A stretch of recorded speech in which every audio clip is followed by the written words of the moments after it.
Hey everyone, welcome to Phantom Zone. We're really excited to talk about Iron Fist. You excited? I am. I'm Connor McGraw, and that's Allan Muir. Go, go, Power Rangers! And we got Hunter Davenport. SPD, emergency. And we got Arlen Harrow. I am the immortal weapon. Guys, Iron Fist fucking sucks. Yeah. Yeah, it really does. It is like... This is how This is Arrow...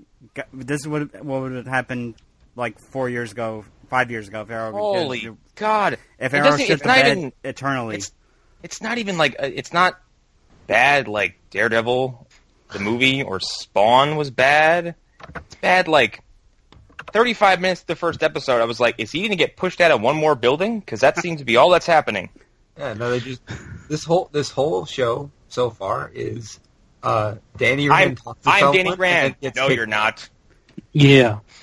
He tries to be really friendly and amiable to somebody, and then they're like, no, fuck you. No, you. Fuck out. The Hi, I'm only Danny person Rand. in the Get first... out. The only person in the first 2 episodes that were nice to him was a hobo who OD'd and and then he saw that he had a eagle or a bird tattoo.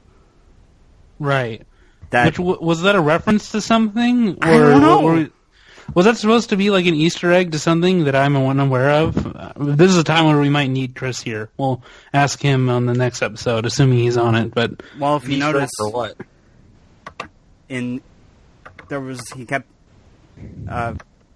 Danny kept, and when he was doing in the flashbacks, or if whatever that was, where he was Jesus on Christ, the mountaintop.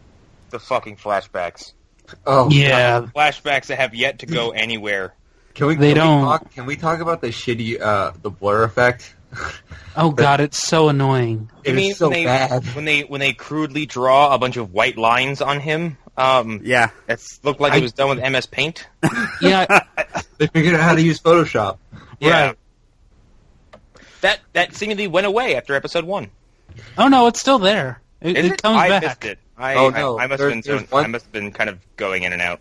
There's one, I think it's in episode 3, where they do it on a bird, and it made me laugh so hard. Oh No, no, the only time the show has elicited some really hard laughter from me, and I watched this part 4 times, is when Ward, who I'm going to talk about a little bit, gets like, I guess like kidney punched by his dad for some reason, and he's like, "Arr!" and he, it's so and great. it's funny because like I'm only 4 episodes in, and we have no clear villain, and all we have really is Ward as an antagonist, and he's such a fucking weenie. no, we have Yeah. Wendell. I want to. If he had books, I would dump them. Not Wendell. Harold Meacham as the villain. Yeah, but even he's like He's a not- weak villain. Even he's like I'm sorry, he's a villain. He has been the nicest to Danny of anybody in the entire show so far. yeah. Did you not He's see not what a he fan. did to the Hatchet guys?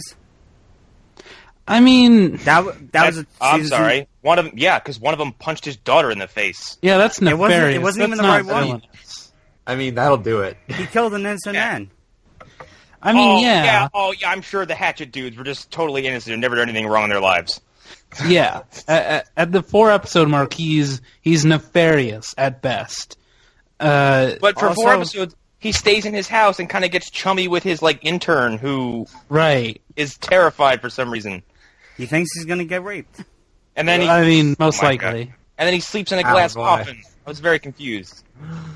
It's really weird. Well, I guess that's supposed to preserve you if you're a living person. I guess it's weird. Okay, I don't. let's just go from episode 1 and like how. Okay, Arrow is very derivative of Batman Begins. Cool, Right. Whatever. If you're gonna rip off something, rip off fucking Batman and Christopher Nolan. However, episode 1 of Iron Fist is derivative of something that is derivative, and at this point, it's like a joke that Eddie Izzard made about the Royals fucking in their own bloodline. Right.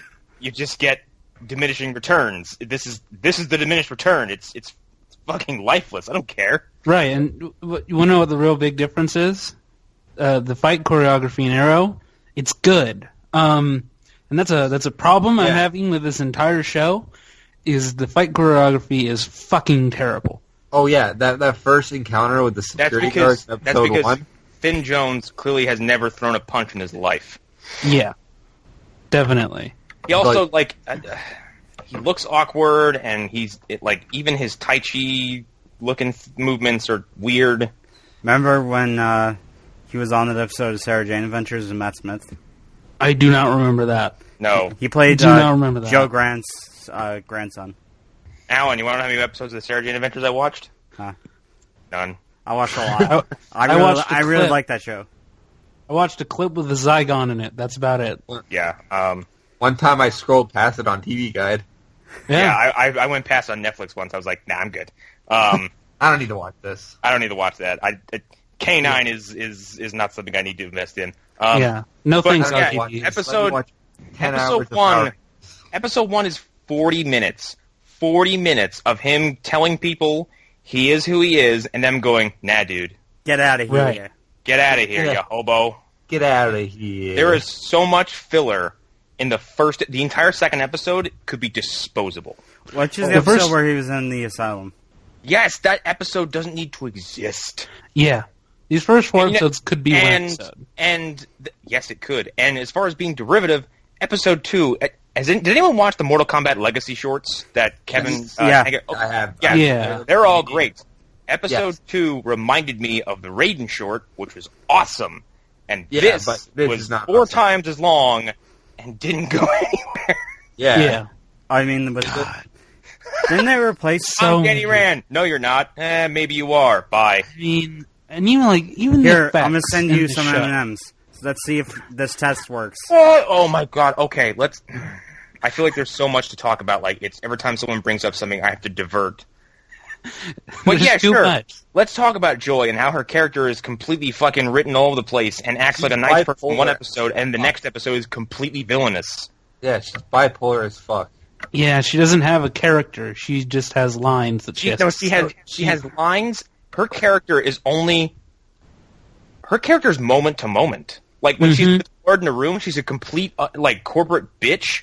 And then when she's with Danny, she's like, "Oh, we're friends." I'm like, why? Like she cried. She got emotional with the Eminem bit, but then gave him that insulting offer for the $100 million, I guess to shut up and go away. Mm-hmm. And is really loyal to Ward, who is just this complete piece of shit.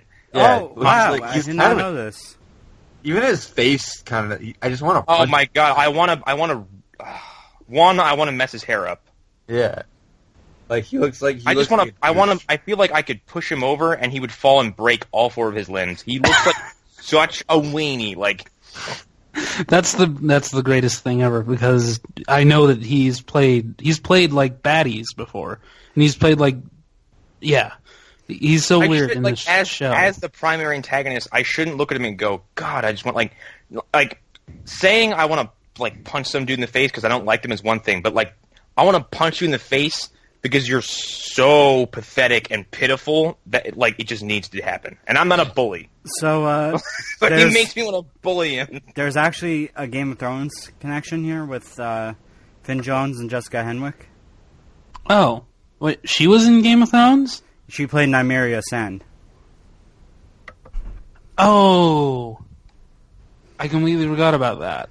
Yeah, and she's the one who went on Twitter or called out Roy Thomas and told him to go fuck himself or something. Something along the lines of that. Because of his criticism of the show, which he has a right to do. He's the co-creator of the character. Yeah, besides, I'm just thinking about comparing this to who Iron Fist is making me angry. Cause I'm kind of this character is fucking psychotic. Well, yeah, let's I know we're gonna be talking about and going back to a lot of things over the course of this discussion, but the first 2 episodes, I'm sorry, he shows up, and if you're gonna make him like the rest of the Defenders, who are all kind of inherently damaged people, I guess Danny's thing would be he's very anxiety ridden. I guess, but the way they display that and have him written is that he's insane. Here's the thing: I don't even believe that he's anxiety ridden. I don't even believe that he's anxiety ridden because I believe that more in Jessica Jones. She had total PTSD throughout that show, and I actually believed it because of the performance and because of the way that show was written. I don't believe for a second that this guy has ever been through anything traumatic. Well, like, Hunter keeps coming in and out. He gets in the elevator in episode 1. He's like, I'm fine. I'm like, what are you freaking out over? Why are you doing this? Like, he held a gun to someone's head at one point. So many problems. And then he that car sequence with him and Ward where he, like, drives the car towards the edge of the parking garage. And, like, Ward's like, you psychopath. And, like, yeah, that's pretty accurate. That's what he just did was nuts. Yeah. Yeah, you were completely justified in thinking this guy is crazy. Yeah. Also, okay, Danny has been gone. The plane crash happened when he was 10 years old, right? Mm-hmm. Yeah. And he was gone for 15 years? Yeah. Yeah. He shouldn't know what anything is. Yeah, that's a problem. But he shouldn't understand. And he lived in a monastery in a pocket dimension by the Himalayas for 15 years. The last cultural and global events that affected his life were 9/11 and Stone Cold Steve Austin's heel turn. Yeah. That's it. And here's the problem. They do justify your problem. At some point, they suggest that he's been out of Kunlun for like a year at least, because I guess he was doing like backyard fights or something, or whatever. He was just hanging out, stealing identities. Yeah. Going to Morocco. So many things. Like his stolen identity, it becomes how they... Yeah. So many problems with the show. The characters are inconsistent, and the writing is inconsistent. The only person who really, like... It feels the same scene to scene is Jessica Henwick. As Colleen. Yeah, as Colleen. Everybody else feels inconsistent. Good news, she's going to be on the Defenders. Oh, I'm so happy about that. Well, that's wonderful, because I still don't know what her character's purpose is. Me neither. And Okay, you're good. further ahead than I am. Okay. First she said she wasn't going to do those fights, then she went, okay, I'm going to do these fights. And did 2 of them. Yeah. And she broke a guy's arm. With the move by Alberto Del Rio. Everyone is jerky. What is this? What are we sharing here? Oh, did that go through? It's a picture of Ward in Banshee. Oh my God! He's a complete. Look at him. He's completely covered different. in Nazi tattoos. Yeah. Well, okay. So Banshee tangent. In Banshee, he plays an ex-Nazi who joins the police force to fight crime because he feels anger for his sins as a Nazi. He's one of the greatest characters in the entire show. He's a completely different character. He's a total badass, as I said before in the chat. He's a strong character who, like, in 5 minutes, you're like, oh, I understand who this guy is. And he never, like, totally changes from scene to scene. So I can only blame the writing on Iron Fist for him being completely and totally terrible in these first 4 episodes. Just awful. And, like, I guess it's weird because, like, I feel like we did, like, an episode-to-episode breakdown the last time we did a Netflix show, but we can't here because episode 1 is, we just said, like, that may sound like a joke, but 2/3 of the episode are, I'm Danny Rand, no you're not, get out. Yeah. That is it. And then he gets attacked, and he wards off the attack, and then, like, again, Joy, who's completely inconsistent, poisons him, and then we transition right into the mental hospital episode, which takes the entire episode. It's so bad. There's one thing I liked. Which is again, a different version of, I'm Danny Rand, no you're not, here's a pill, punches door, episode's over. It wasn't. I don't even remember episode 3. Episode 3 opened clearly, with the crazy guy who held the fork to his throat. I watched it 2 hours ago, and I can't remember what the fuck happened. I watched it a few days ago, and I still remember. It's so bland and so inconsistent, and it just all flows together. Nothing works. These first 4 episodes are a real whammy as far as terrible is concerned. As far as being, like, criminally uneventful? Yeah.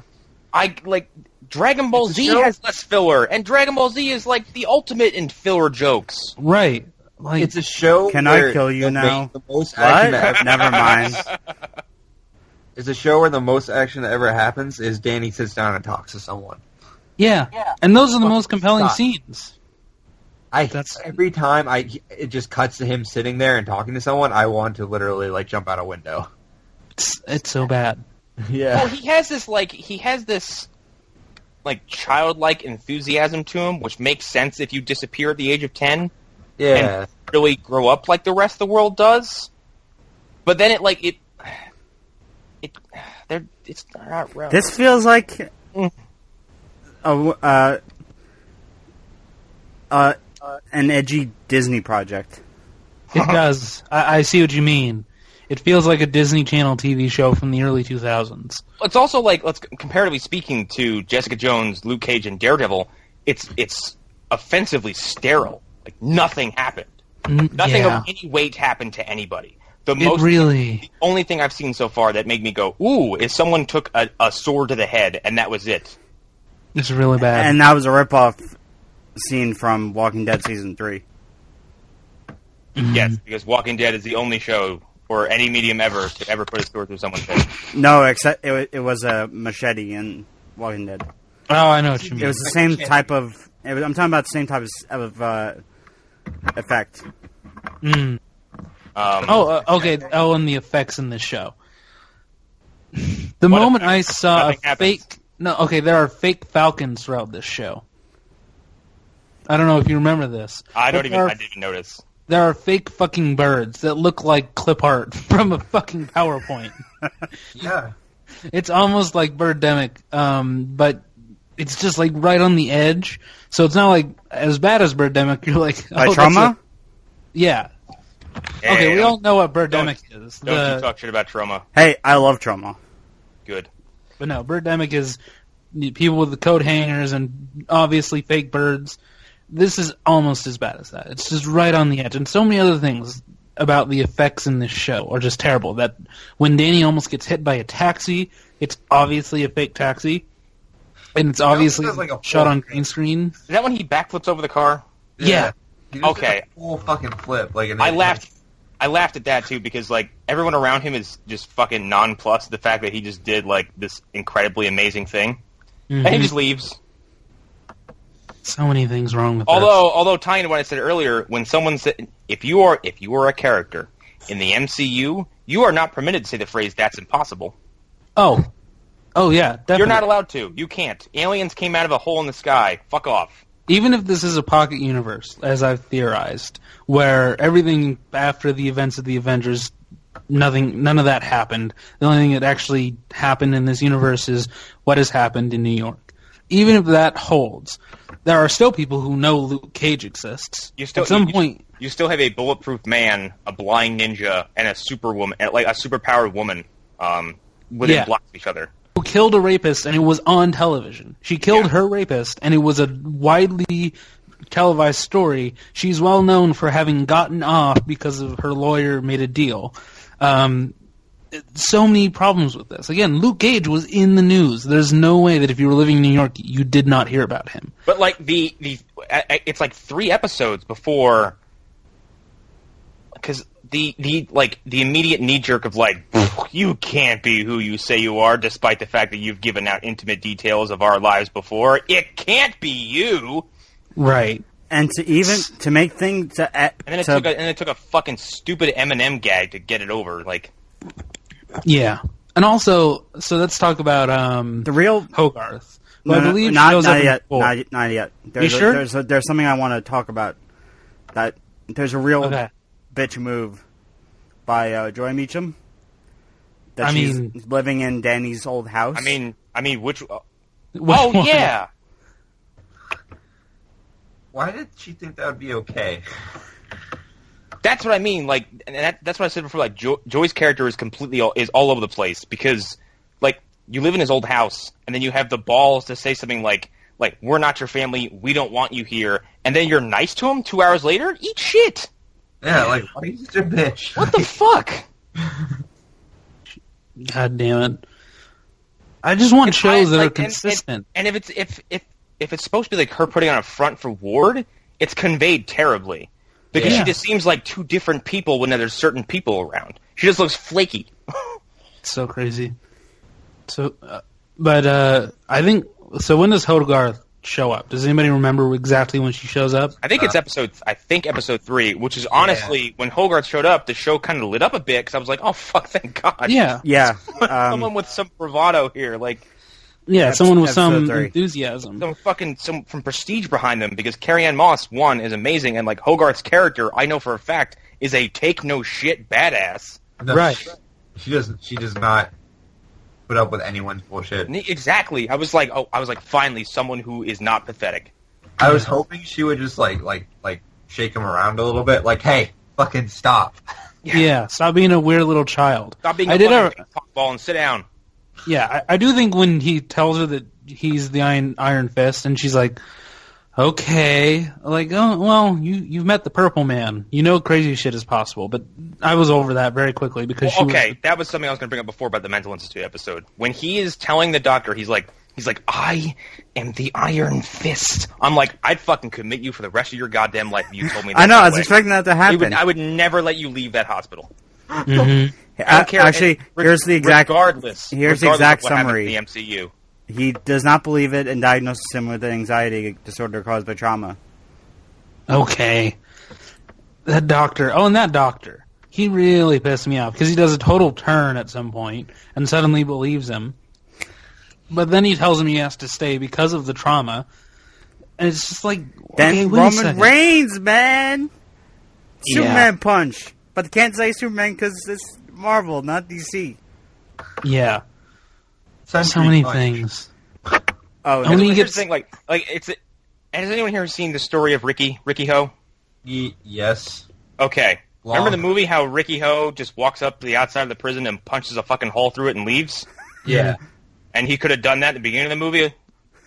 Yeah. Oh, yeah. Why didn't Danny just walk up and punch the door out and leave? He had to be in combat. The moment he got there. He was tied down, Connor. Don't you know? He couldn't harness his chi! Yeah, because of the drugs. So dumb. And he has to be in fights. So, basically, for this, what sounds like the sake of budget, his powers are only used when it's the most convenient for situations. It's so... One thing I will give this show is I do like the way his hands glow. Yeah, that's good. I like the way it looks cool. I kind of like the fact that, like, when he had the Iron Fist thing going, he went to get hit with the hatchet, and the hatchet just exploded. Yeah. Which, by the way, cool. that was something else I laughed at. Like, hallway full of guys, all of them just pull a hatchet. So I'm like, what the fuck am I watching? What kind of kung fu shit is this? It looked like something in a Kung Fu Hustle. Yeah, but not good. Oh, that was such a great movie. Yeah, not good at all. It was like the Axe Gang. I mean, here's how I would describe this show. If I was describing it to somebody who hasn't seen these shows but is aware of them. Every single one of these I've been worried about going into them. I was worried about Daredevil, because how are you going to make this work after the last Daredevil? I was worried about Jessica Jones. How are you going to make that work and have that make sense at all? And I was most worried about Luke Cage. How are you going to make Luke Cage work, and how are you going to give him villains who are compelling and interesting who can meet him on his level? Every worry I had about the previous 3 shows came true in this one, which is so incredibly disappointing. Like, saying that I'm heartbroken is an overstatement, but it's not far off. See, I wasn't terribly invested in this beforehand. Like Luke Cage and Jessica Jones, they're characters I'm not terribly familiar with, so I was like, all right, I'll see what happens. Right. But in those cases, I was pleasantly surprised, and it kind of got me on board with their characters as far as like their wide existence goes. Same thing with Daredevil. Like, I didn't care about Daredevil until the show came out, and then I went and read Frank Miller's The Man Without Fear, and I loved it. I don't give a shit about Iron Fist. Oh, yeah. Yeah. I think I'm the only one who cares even a little bit about Iron Fist here. Like, I wear an Iron Fist hat, like, every day. Well, I'm also aware of, like, the Heroes for Hire thing where, like, him and Luke Cage are, like, you know, BFFs, and they have chemistry in the comics. I had a slight attachment from Power Man and Iron Fist. That's all. Series. That is the only thing I know of. That's all I know about Iron Fist is from that. I'm literally looking at the Marvel Unlimited Power Man Iron Fist comics right now. Like, I love Iron Fist, and this just kind of shit Yeah. hard for me. It really ruined it. Like, because what I like about those comics is that he's really fun and he's like comedic relief. Like, he's a weirdo because he was hidden away for so many years. Like, he's supposed to be this kind of like this recluse guy who's just a man out of his. And that's at play here, but in all the wrong ways. Yeah. It just doesn't like he comes off as like this overly nervous like creepo who kind of flies off the deep end at things. Yeah. He looks like a person who would like approach you in the street, like and just like start talking to you randomly. In Power Man and Iron Fist, he was compared to Sean William Scott for Scott's performance in Role Models. Oh. Yeah, Sean William Scott is a perfect Danny. Automatically, he would be a great Danny Rand. Yeah, in a movie. I'd have gotten real behind that casting. Yeah, but it's just like he's too old though. This movie or this show, it's as if Chris Evans spent half of Thor being whiny and being all full of PTSD. That's what this is like, because he should be like the Thor of these shows, right? Yeah. He should be a little bit disconnected, not quite understand everything, kind of be detached from our world, and do things that maybe that we wouldn't consider socially acceptable. He should have another moment. He doesn't have any of that. He almost had one when he did you just call? He said Chris Evans, but he meant Neil. Yeah. I don't. Whatever. There's too many Chris's. There's too many fucking Chris's names to you. He almost had that moment when he like awkwardly, which I kind of chuckled at, when he like just suddenly like pops his head into a board meeting, and just like looks around. Like he doesn't knock or anything. He just kind of goes like and just kind of just enters. And he's like, and the chair bit, which was funny actually. Which would have been great had they not followed it up with him suddenly having the business savvy to go, we should sell what it cost. How the fuck do you even know what that means? Yeah. What do you? Where did this come from? Also, it's not even savvy. It's really dumb. Before they died? I'm not a businessman, but there's a halfway point between sell at cost and sell at 5 times the markup. Yeah. But still, like, if I were him, I'd sit there quietly and just observe, and then start making headstrong decisions. No, he barrels into his first board meeting and then just makes a crazy ass decision that makes everyone angry with him. And this is after Hogarth tells him ease into things. Yeah.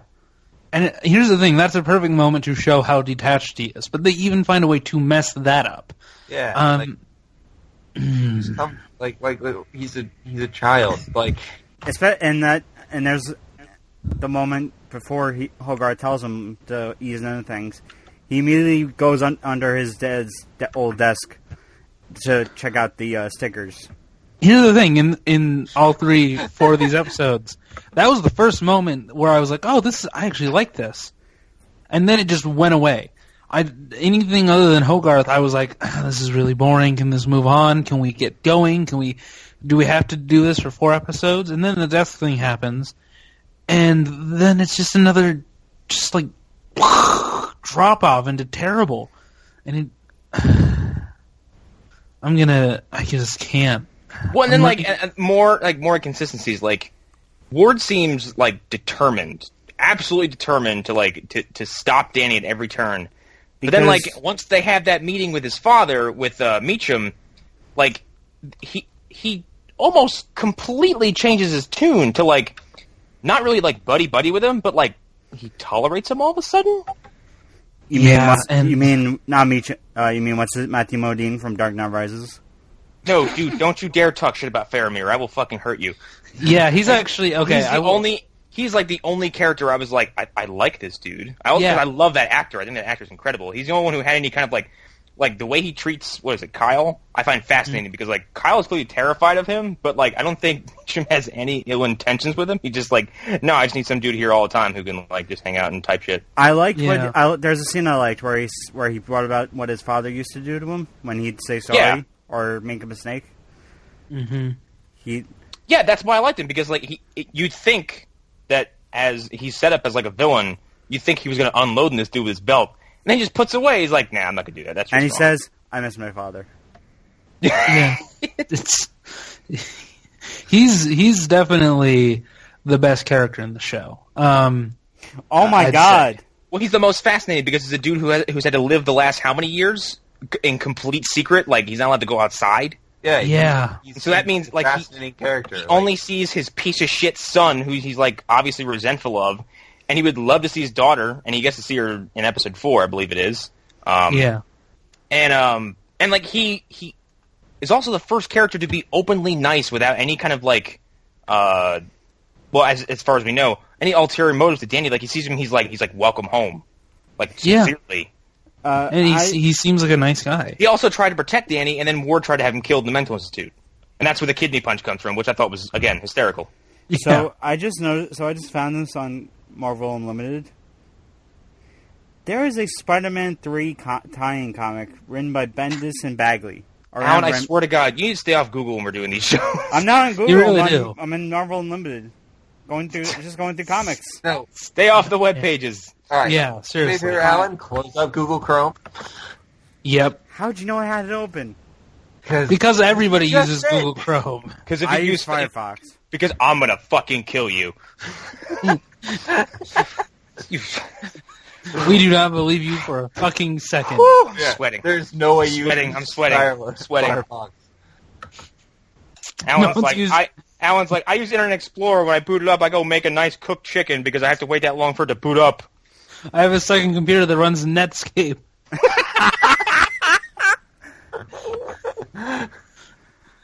I browse Internet Explorer using NetZero. God damn it. Alan's like, what are you talking about? I have like 70 discs of 500 hours of free AOL. Stolen from my grandparents. No, my grandparents... They still don't know what AOL is. No, my mom is the one who is the AOL one. Yeah. Anyways, back to Iron Fist. Okay, so while we're talking about things that are interesting... I have a nitpick. Okay. Oh, please. It's been nothing but... His off-brand MP3 player. No, that's an iPod. That's an iPod. 100%. It didn't look like an iPod. Classic. Alan, it's fine. It's just the fact that no one's seen an iPod in 5 years. Yeah, nobody's seen the original. Nobody knows the original iPod. Dude, that is an iPod Classic. Yeah. An iPod Classic... Look, an iPod Classic was basically a deadly weapon. Mm-hmm. Yeah. But by the way, which homeless person did they have to beat up to get that? I mean... No, he had it with him. He had it with him on the plane trip. I mean the crew, Alan.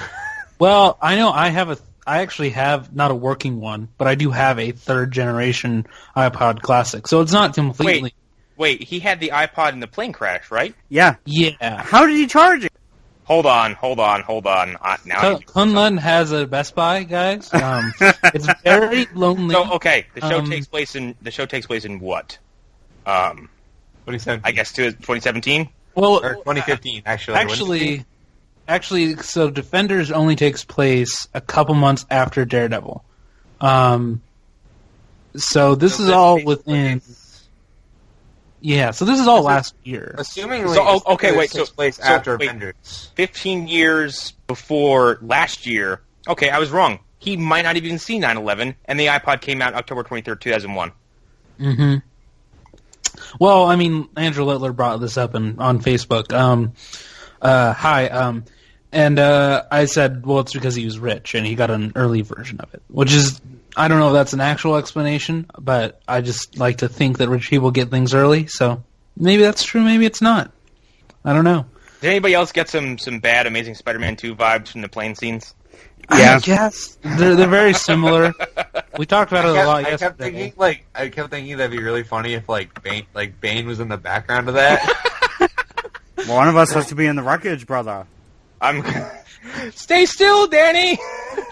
Like, all that's happening, and Crossing this plane! With no survivors! CIA agent and Bane are, right there behind them.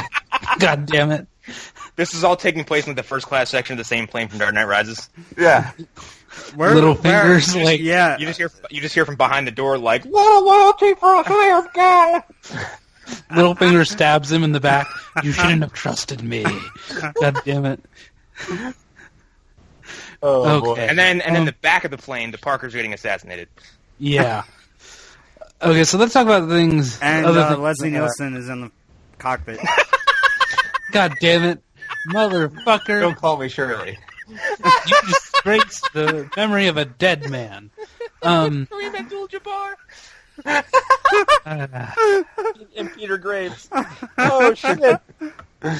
This is a good bit. Have you ever seen a grown man? A grown man naked, Danny?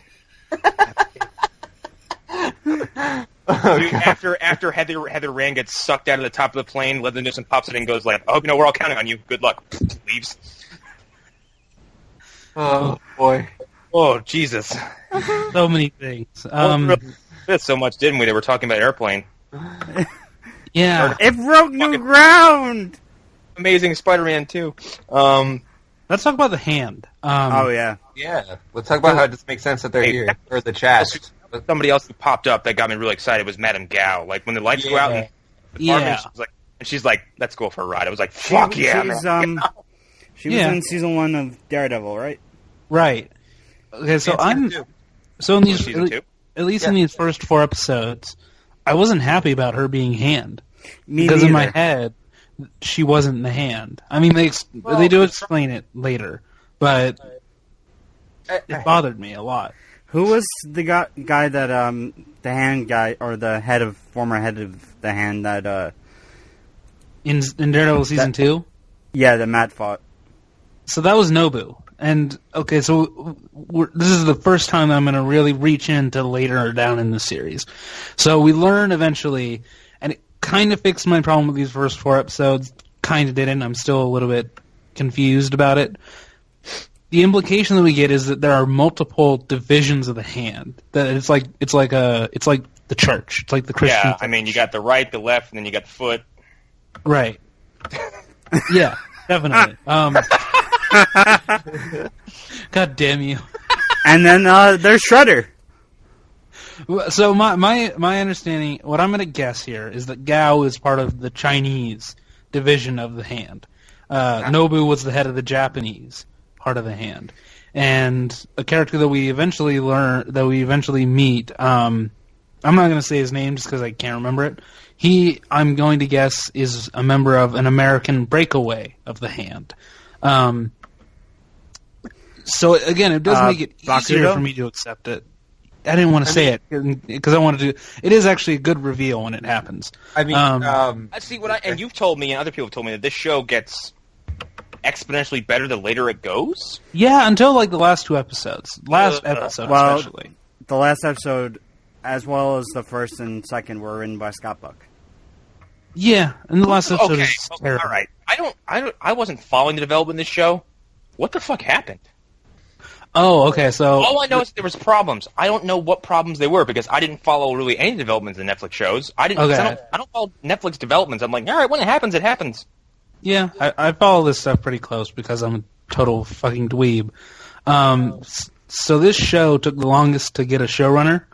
They didn't have one, I think, by the time Daredevil Season 2 had aired. Or maybe it was like a month before. I remember... And even when Jessica Jones was out, they were still not sure if they were actually going to do the show. There was a lot of talk. Oh, so this was blasted through production, wasn't it? Oh, yeah. And there was talk of them doing a movie instead. I'd almost prefer the movie at this point. Honestly, I would almost prefer the movie, or if they just put him in the Defenders and did a season after that. Or they could easily make him, like, something that the Hand wanted, or something, like...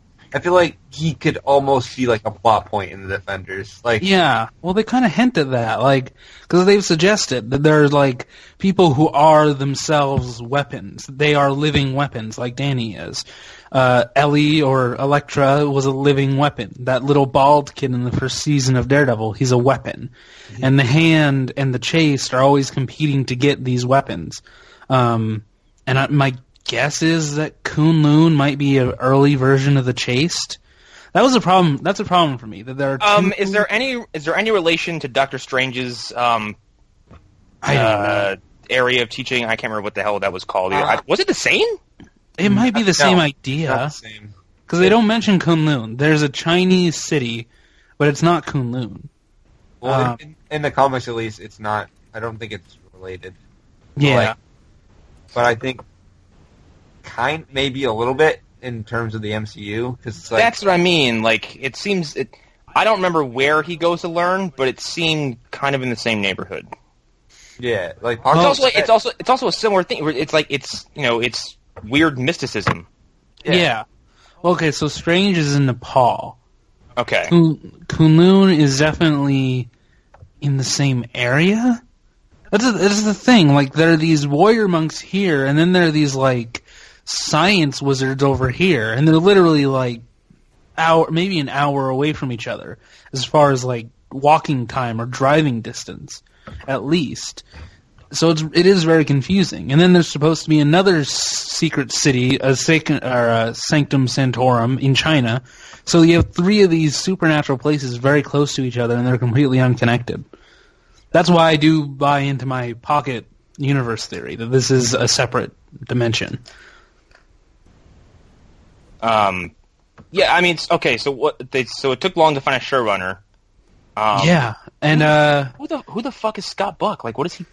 Okay, so he wrote Dexter. I don't know when he wrote Dexter. I'm gonna find out right now, because if he wrote anything after season 4, I'm pissed. Yeah, and I was saying that show fell the fuck apart. Yeah, I was saying before we started recording, before I think you joined the call, I fucking guarantee it. He got this job because Melissa Rosenberg also wrote on Dexter. She's the showrunner of Jessica Jones. Even I, harsh critic of Jessica Jones, admit that the writing in that show is very good. And people really lauded her for that show and were saying that she should have gotten Emmy nominations for that show. So I guarantee that that's why he even got the job. Oh, wait a minute. I figured it out. I solved this puzzle. He wrote Tremors 4. There we go. Oh yeah. God. Yeah. Wait, he wrote a lot of bad stuff. Was that the one where Kevin Bacon came back? I don't know. That's the one that takes place in the past. Yeah, that's the Old West one. With Bert's distant relative who looks exactly the same and has an affinity for guns, because they can't do those movies without him, because he's the only one who wants to come back. Yeah. Yeah. Well, hey, it's a paycheck. In that one, he's like a dandy. Like, he's like and the idea is that he becomes Bert at the end. It's really weird. It's a real weird movie. Yeah, like I said, I didn't follow the production, and then as I'm watching this, I'm like, if this was so for something that feels so rushed, man, it takes its fucking time. Yeah. Yeah. And episode 1 and 2 are just fill time. Just fill time. Just stall and stall and stall. And then episode 3 must be more stalling, because I don't remember anything about it. Yeah. And as I paused at episode 5, when it looks like Danny is finally about to go do something that doesn't involve having verbal spats with people. I remember there was one flashback, I think episode 1 or 2, to when Joy, Ward, and Danny were kids, and Ward is being an asshole. Ward is a big old dick, as he does. When they were playing Monopoly. I could watch that. I could say that pays off in some way. Like, at the end of the show, he's less of a dick. No, by the end of the show, he's still kind of a dick. He's less of a dick, but he's still a total chode. Utterly terrible person. Okay. Well, in episode 3, when Danny goes to the restaurant to confront Joy and Ward, he says that... Oh, no, it was the car scene. Right. Where he starts saying all these different things, like, you kicked me in the balls every single time, every single chance you got. You once put a dead frog in my sandwich. Which I was like... Why was you friends with this person? Yeah. This sounds like a psychopath. This is a total crazy person. If someone kicked me in the balls once, I would make it a point to never see them again. Yeah, Yeah. And once you get to the frog thing, that's when you tell your parents, and then, you never speak again. That's... Yeah. I'm not going to see you, let alone give you the chance to kick me in the balls again. Yeah. Also, so back on the Dexter thing, I'm looking it up. The finale of Dexter is written by Scott Buck. Makes so much sense. That explains everything. Because, ladies and gentlemen, Dexter...